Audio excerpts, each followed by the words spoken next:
तो का हाल भाई लोग, उम्मीद बा का अच्छा होखबलो और ई वीडियो देखोगे और ई वीडियो सुमित बॉय के रीच कंटेंट। चल तनी आज के वीडियो स्टार्ट करिए और बहुत मजा वाला बात। ई वीडियो देख लो एंड तक ले और ई वीडियो दिल दिमाग को सीरियस में ना ले लो, हंसा खातिर बना जाता। तो चल तनी वीडियो के स्टार्ट। जैसे खेसारी लाल के नहीं जानते हो? नहीं। का बाबू तुम खेसारी लाल यादव को नहीं जानते हो? अरे छोटका ते खेसारी लाल यादव को नहीं जानते? जौन गाना गैला कि लगवा दी राजा जी। खेसारी लाल के नहीं जानते हो? नहीं जानते। अरे छोटका ते लार गुट के बारिश से खेसरिया के जन्मे कहाँ से? काहे से कि खेसरिया तो मोबाइल पाइला आ तोरा पास मोबाइल नहीं खे ते खेसरिया के जन्मे कहाँ से? पवन सिंह के? का पवन सिंह के नहीं जानत? कौन है पवन सिंह? साला ये भोजपुरी के कलाकारों को कोई जानता है कि नहीं? नहीं आजकल का दूध पीता बच्चा भी कर रहा है। जैसे खेसारी लाल के नहीं जानते हो? नहीं। पवन सिंह के? नहीं।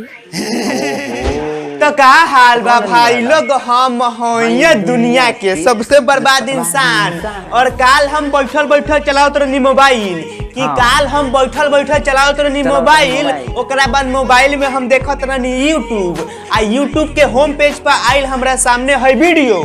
देखिए पवन सिंह हिजरा है। देखिए पवन सिंह हिजरा है। कारे करिया था ते का बोलत तरिस रे? देखिए पवन सिंह हिजरा है। ए पवन भैया ई देखो तरह के करिया था का बोलता? देखिए पवन सिंह हिजरा है। देखिए पवन सिंह हिजरा है।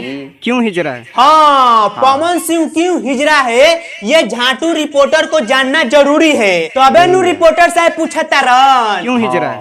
बहुत हिजरा है, बहुत गलत गाना निकलता है। ओ पवन सिंह गंदा गाना निकलता है।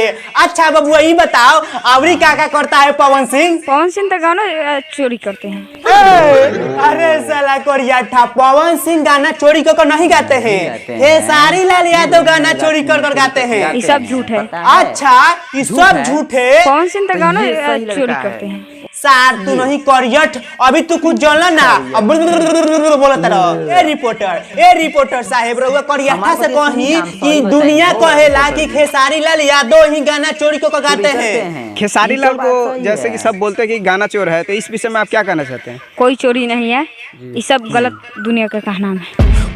ठोट आज तो मार के कोरियाठा के कपार फोड़ दे ना भाई लोग। ई कोरियाठा के वीडियो देख के हमर माइंड सटक गइल बा।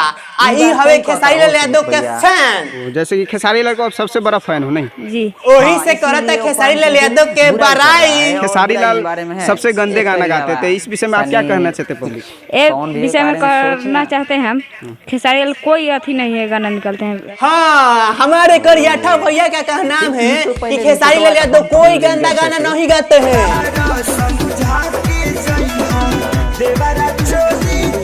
देखो तुम सब करियाठा भैया को पिनकाओ मत। अरे ये सब तो भजन है, गांदा गाना नहीं है। क्या करियाठा भैया? एक विषय में करना चाहते हैं हम, खेसारी लाल कोई अथी नहीं है गाना निकलते हैं।